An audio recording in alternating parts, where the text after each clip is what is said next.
Lost Cause Garage.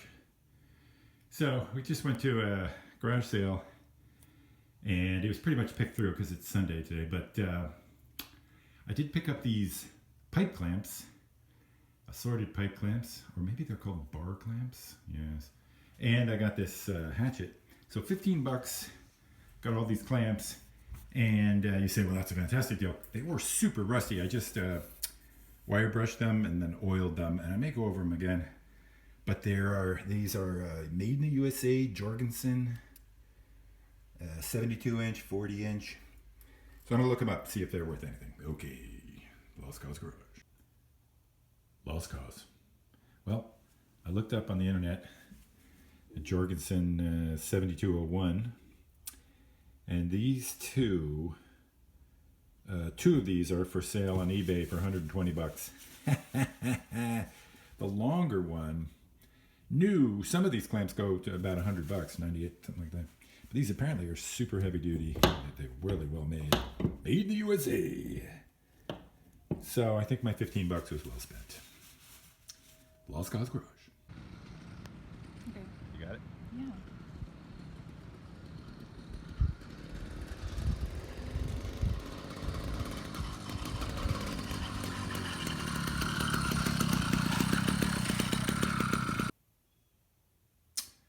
Welcome back, Lost Cause Garage.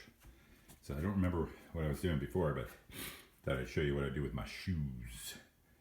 So, as you know, I run a lot, and I don't know if you can see anything unusual about this, but I replaced the heels on these because they kick off when I'm running.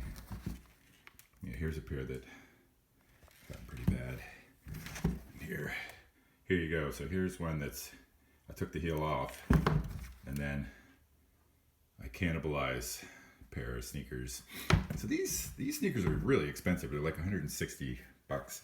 And for me, they go about 600 or 700 miles before the heel is gone.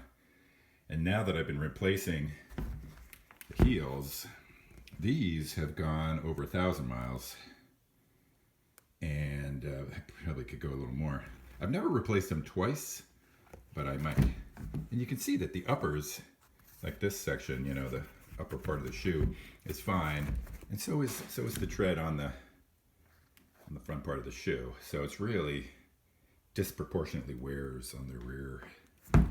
And you probably know this, but most runners tend to supinate. Supination is when your foot goes out like this. So they supinate it first, and then they roll across and pronate. They end up pronating at the end of their stroke. And this is accentuated with your stride length. So as the stride goes farther out, you see more supination. And then as the weight comes over the shoe, you're doing the move to the pronation. Now a lot of runners now run on the balls of their feet.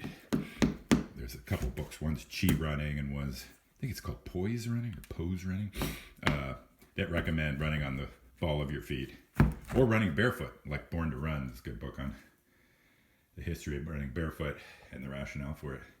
Anyway, so when you cut into the shoe, you need a really good glue, and I've been using shoe goo, and I gotta say, kind of sucks.